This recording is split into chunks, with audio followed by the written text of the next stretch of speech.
Assalamualaikum warahmatullahi wabarakatuh. Bismillahirrahmanirrahim. Alhamdulillahi rabbil alamin. Wassalatu wassalamu ala ashrafil mursalin Sayyidina Muhammadin wa ala alihi wa sahbihi ajma'in. Subhanaka la ilma lana illa ma 'allamtana innaka antal alimul hakim. Wa la hawla wa la quwwata illa billahil aliyyil azim. Kita sambung buku kita pada halaman 181.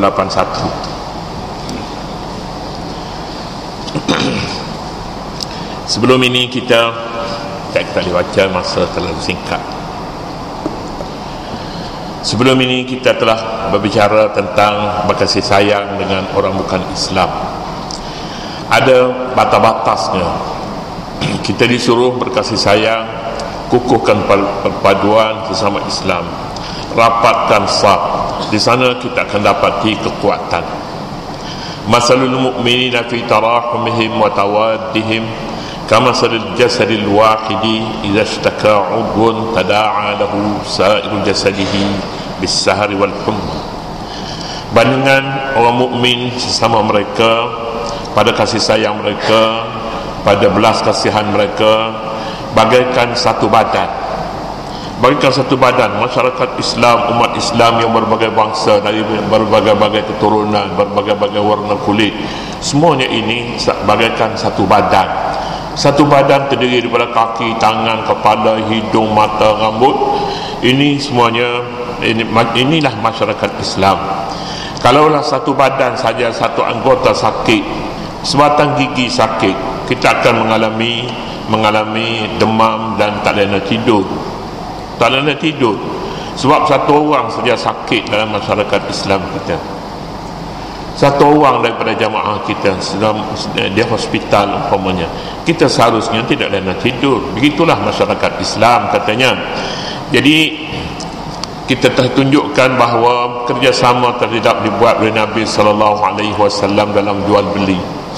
Dia dalam malah berhutang. Nabi berhutang barang dengan seorang Yahudi namanya Abu Shahm, begitulah namanya, berhutang. Apalagi ini satu perkara yang sangat penting, berhutang makanan. Tak adakah orang seperti Abdurrahman bin Auf? Kalau tidak Abdurrahman bin Auf pun ramai orang kaya, tapi mengapa tidak pergi jemba? Kalau kita kata tak pergi jemba sahabat-sahabat yang kaya, kerana untuk menyatakan hukum bahawa berhubung, berkira bercara, bermuamalah, berjual beli dengan orang bukan Islam sebahagian daripada ajaran Islam. Kafir zimmi hendaklah kita jaga, hendaklah kita beri jaminan keselamatan nyawa mereka, harta benda mereka semuanya. Tapi berkasih sayang satu perkara yang lain. Berkasih sayang artinya kita berikan kepadanya jiwa raga kita kepadanya.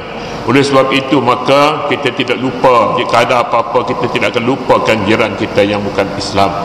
Ini salah. Kita balik daripada luar negeri, kita berikan kepadanya hadiah umpamanya. Salah. Kita berikan kepada dia bila kita ada buat kurban, buat aqiqah, apa-apanya, kita tak lupakan dia, tapi pada jiran Islam kita lupakan umpamanya. Salah. Kita balik daripada bekas biji buah kurma, sekurang-kurangnya kita mesti sampaikan juga. Salah ini. Salah. Bukan salah beri dengan kurban. Lagi kurban tak salah beri pada orang kafir pun. Kurban sembelih binatang tu, tengok darah dia menitis. Bayangkan bagaimana Nabi Allah Ibrahim alaihissalatu wassalam sembelih anaknya. Bagaimana? Begitulah kita lakukan pada kurban kita. Kita merasa barangkali pada ketika ini kita tidak sampai ke tahap ini iman kita, boleh sembelih anak. Dibayangkan dalam kurban. Makanlah siapa nak makan pun, tak ada masalah. Daging kurban tidak menjadi hal. Akikah pun demikian juga. Kita bersibuk masalah makan daging kurban. Makanlah, hatta tak nak suruh dia makan pun dah berhasil, pahala sudah selesai.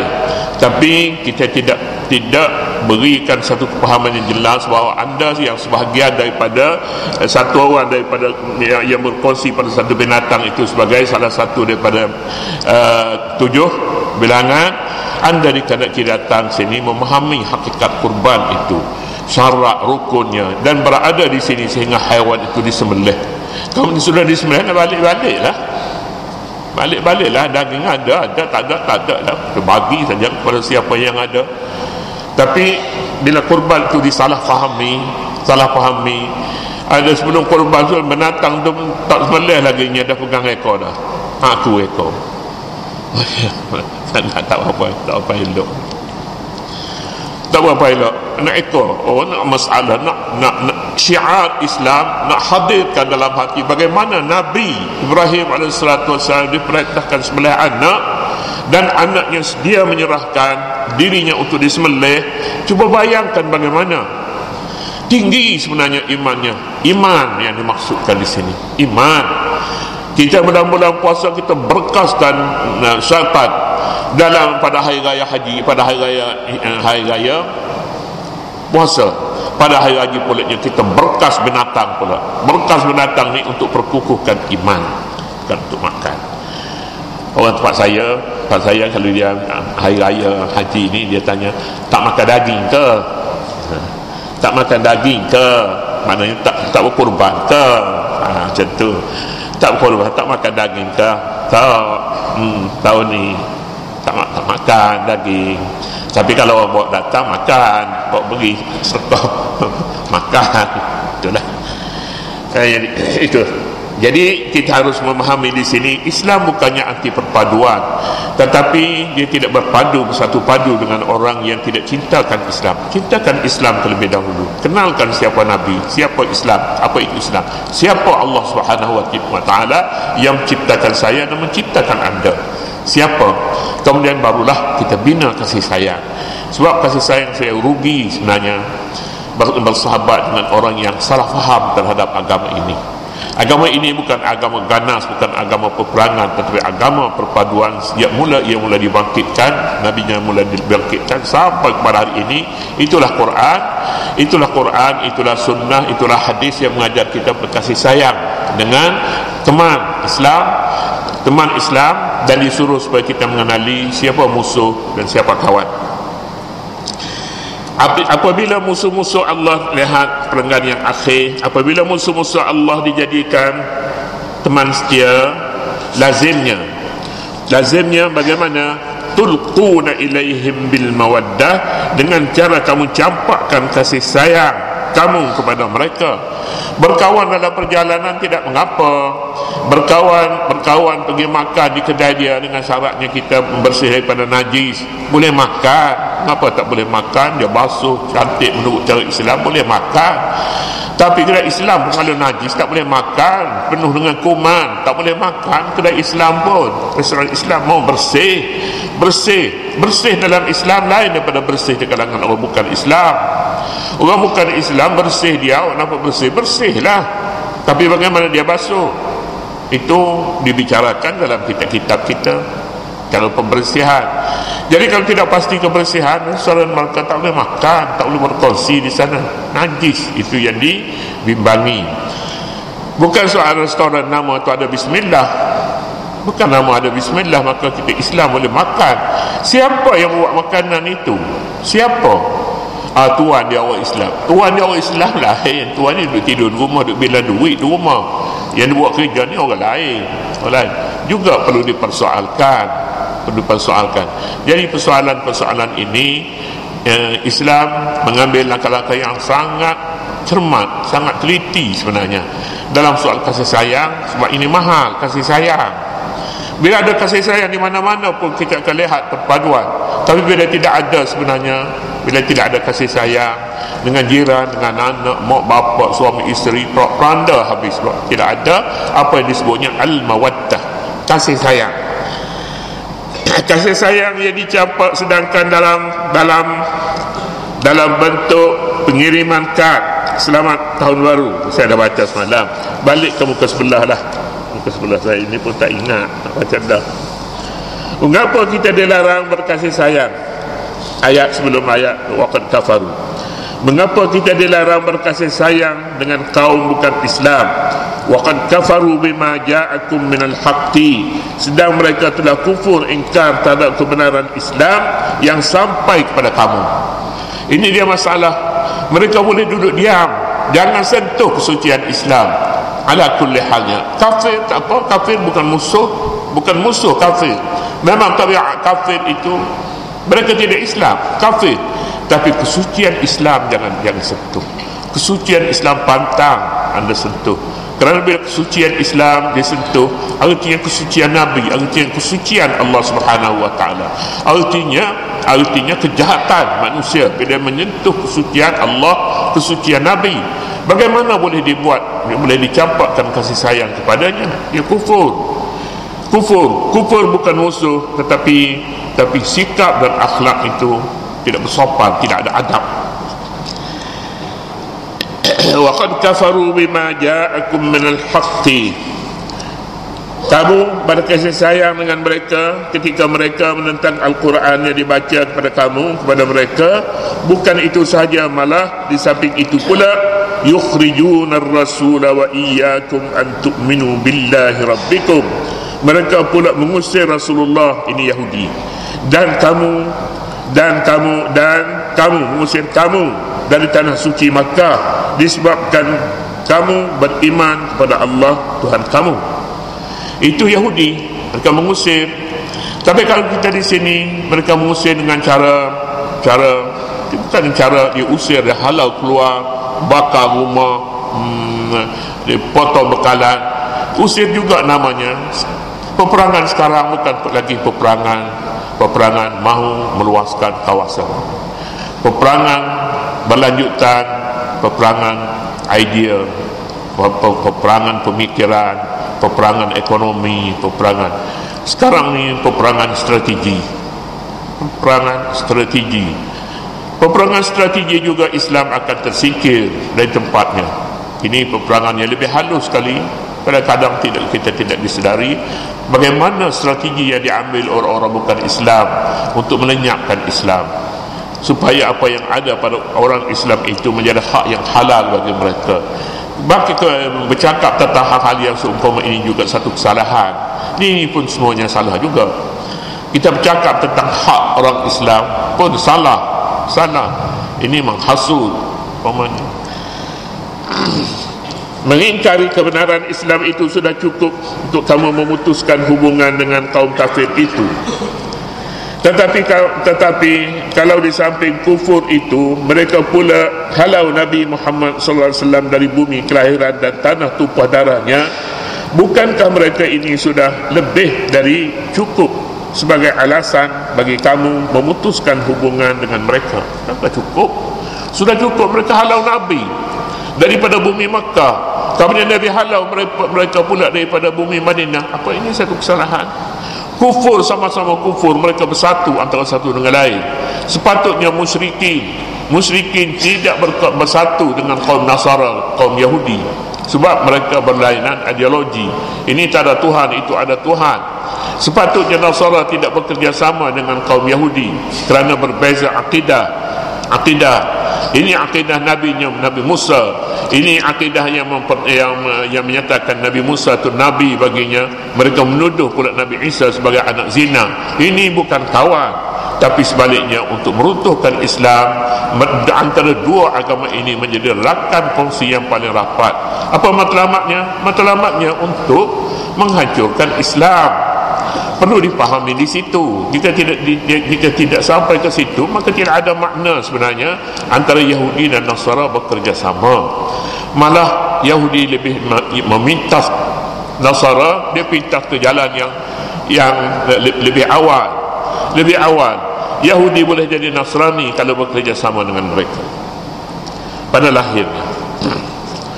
Seterusnya, setengah ulama berpendapat mengingkari Al-Quran sahaja belum cukup bagi kamu untuk memutuskan hubungan dengan mereka. Tetapi hendaklah berhimpun dua sebab secara bersama, iaitu pertama mereka kufur terhadap kebenaran Islam, kedua mereka mengusir Nabi dan orang mukmin dari kampung halaman mereka dan harta benda mereka.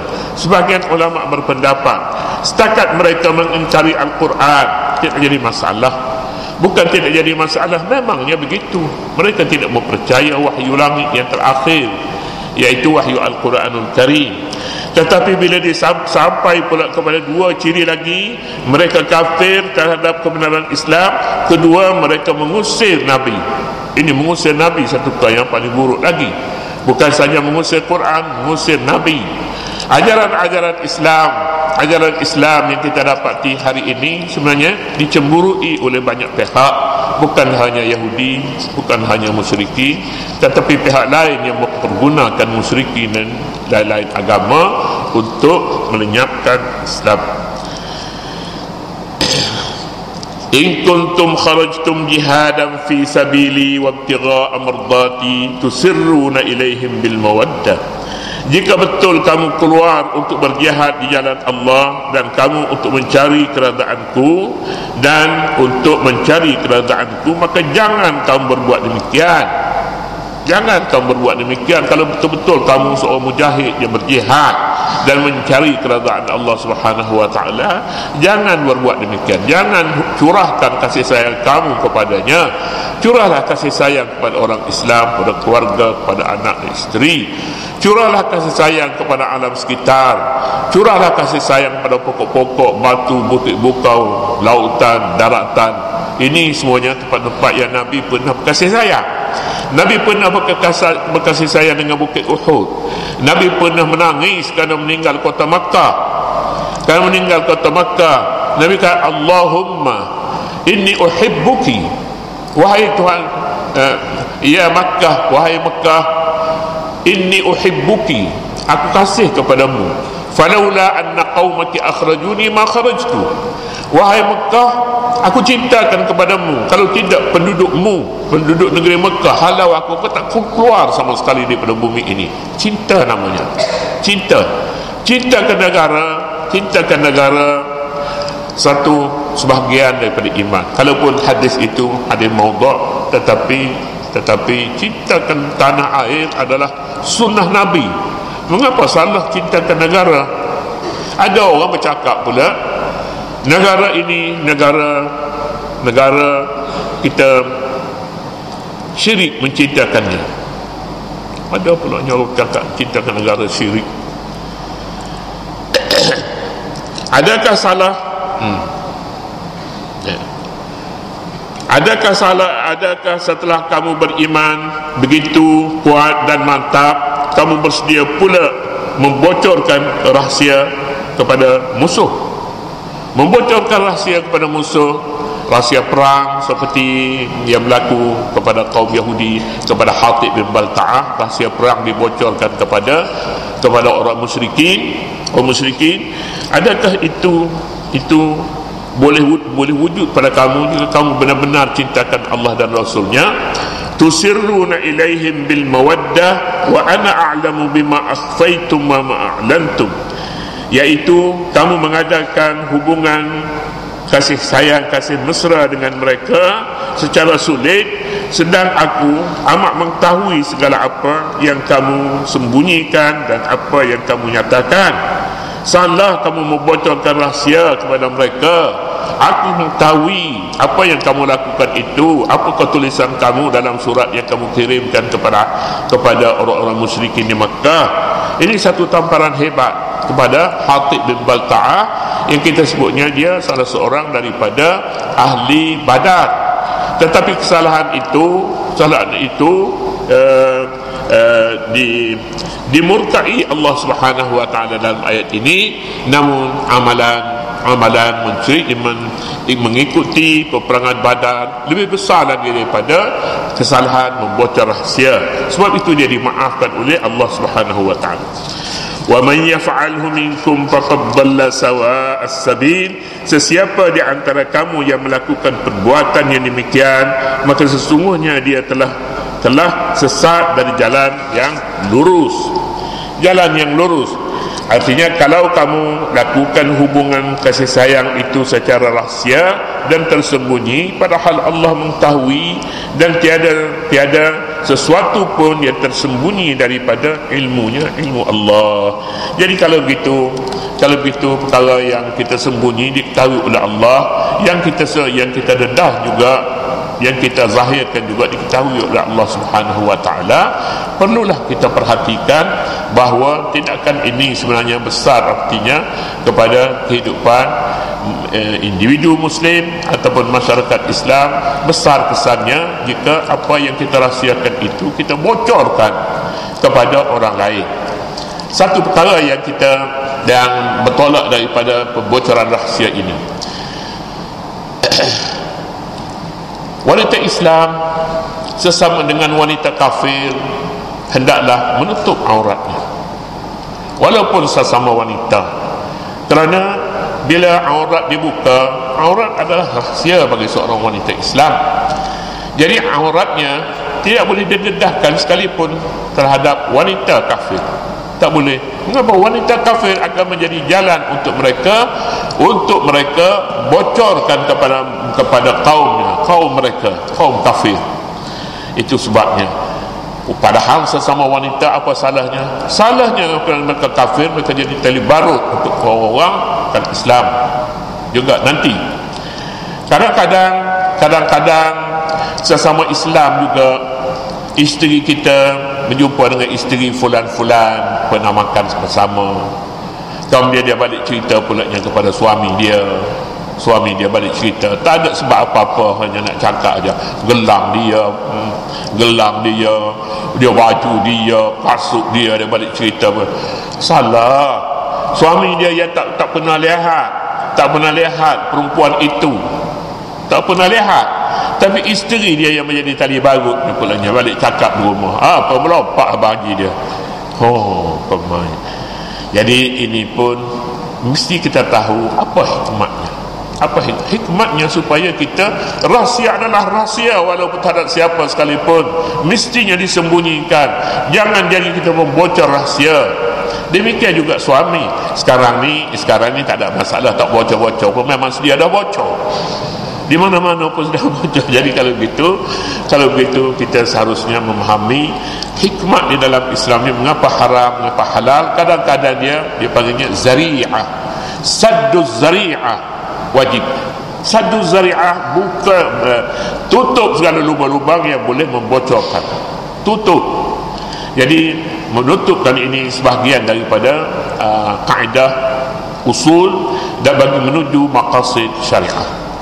Kita lihat dulu Allah Subhanahu wa taala. A'udzu billahi minasyaitonir rajim. Bismillahirrahmanirrahim.